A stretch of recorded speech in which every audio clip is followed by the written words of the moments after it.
اعوذ باللہ من الشیطان الرجیم، بسم اللہ الرحمن الرحیم۔ اللہ تعالیٰ کو بندوں کا دعا کرنا بہت پسند ہے۔ دنیا میں کسی شخص سے بار بار کچھ نہ کچھ مانگا جاتا رہے تو چاہے وہ کتنا بڑا سخی ہو، بالآخر اکتا کر ناراض ہو جاتا ہے۔ لیکن اللہ تعالیٰ کا معاملہ اس کے برعکس ہے کہ ان سے بندہ جتنا زیادہ مانگے گا اللہ تعالیٰ اس سے اتنے ہی خوش ہوں گے، بلکہ حدیث شریف میں آتا ہے جو شخص اللہ تعالیٰ سے مانگتا نہیں اس سے اللہ تعالیٰ ناراض ہو جاتے ہیں۔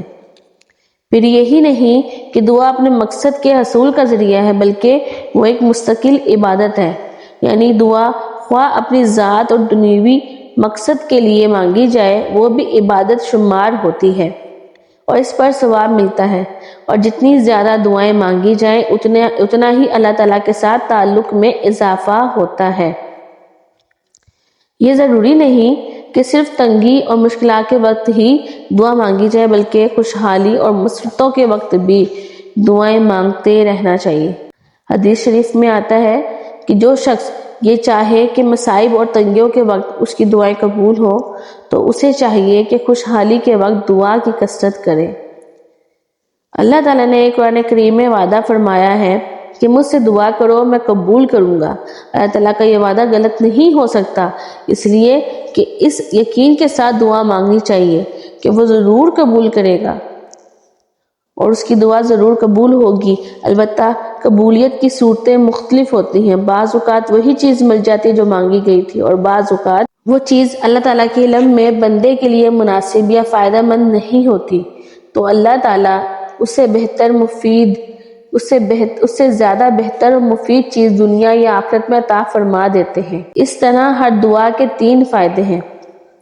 دعا کی قبولیت سے مرادیں پوری ہوتی ہیں، دوسرا ہر دعا پر ثواب ملتا ہے، اور تیسرا دعا کی کثرت سے اللہ تعالیٰ کے ساتھ تعلق میں اضافہ ہوتا ہے۔ اگرچہ دعا مانگنے کے آداب میں یہ بھی داخل ہے کہ قبلہ رو ہاتھ اٹھا کر زبان سے دعا مانگی جائے اور پہلے حمد و ثنا اور پھر درود شریف پڑھا جائے، لیکن اگر اس کا موقع نہ ہو تو اس کے بغیر بھی دعا کرنا جائز ہے۔ اسی طرح اللہ تعالیٰ نے دعا کو اتنا آسان فرما دیا ہے کہ وہ تقریباً ہر وقت ہر جگہ مانگی جا سکتی ہے۔ چلتے پھرتے کام کرتے ہوئے اگر زبان سے مانگنے کا موقع نہ ہو، مثلا بیت الخلاء وغیرہ میں ہو تو دل ہی دل میں بھی مانگی جا سکتی ہے۔ پھر یہ بھی ضروری نہیں کہ دعا میں بڑی بڑی چیزیں مانگی جائیں، بلکہ اپنی ہر چھوٹی بڑی حاجت اللہ تعالیٰ سے مانگنی چاہیے۔ یہاں تک کہ حدیث میں ہے اگر جوتے کا تسمہ بھی ٹوٹ جائے تو اللہ تعالیٰ سے مانگو۔ ہمیں اس بات کی عادت ڈال لینی چاہیے کہ جب کوئی چھوٹی سے چھوٹی حاجت بھی پیش آئے تو اس کو اللہ تعالیٰ سے مانگا جائے۔ کوئی معمولی سے معمولی تکلیف ہو تو اس کا ازالہ بھی اللہ تعالیٰ سے طلب کیا جائے۔ جس طرح بچے کو جب کوئی ضرورت پیش آتی ہے یا کوئی ادنا تکلیف پہنچتی ہے تو وہ ماں کو پکارتا ہے، اسی طرح بندے کو چاہیے کہ وہ اللہ تعالیٰ کو پکارے اور پکارتا ہے۔ چلتے پھرتے اٹھتے بیٹھتے کام کرتے ہر وقت کچھ نہ کچھ اللہ سے مانگتا رہتا ہے۔ چلتے پھرتے اٹھتے بیٹھتے کام کرتے ہر وقت کچھ نہ کچھ اللہ تعالیٰ سے مانگتا رہے۔ عادت ڈال کر دیکھیں، انشاءاللہ اس سے بہت جلد ترقی ہوگی۔ یوں تو ہر حاجت اللہ تعالیٰ سے مانگنی چاہیے، لیکن سرور دو عالم صلی اللہ علیہ وآلہ وسلم نے دن رات کے مختلف اوقات میں مختلف موقع پر کچھ خاص دعائیں سکھائی ہیں۔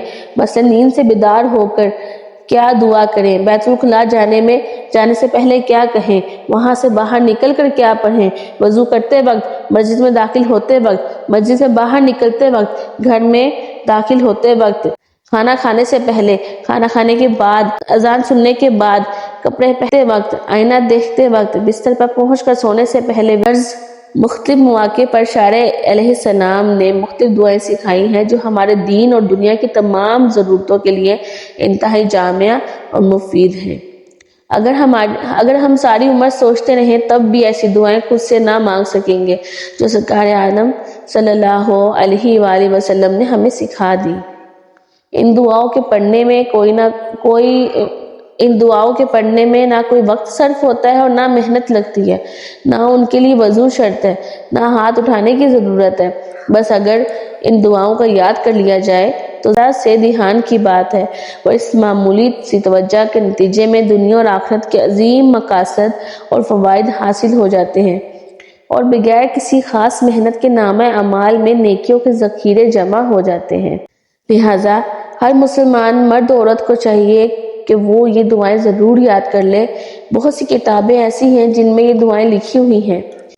میرے پیر و مرشد پیر ابو نعمان رضوی سیفی صاحب کی کتاب شبستان سیفیہ میں بہت ایسی دعائیں جمع کر دی گئی ہیں، وہاں دیکھ کر یہ دعائیں یاد کی جا سکتی ہیں۔ خود بھی یاد کریں اور بچوں کو یاد کرا کر بچپن ہی سے ان کا عادی بنائیں، تو انشاءاللہ ان کو دعاؤں پڑھنے کا ثواب بھی ملے گا۔ جزاک اللہ خیرہ وما علینا الا البلاغ المبین۔ اگر ہماری ویڈیو اچھی لگے تو لائک کریں، شیئر کریں اور سبسکرائب کریں۔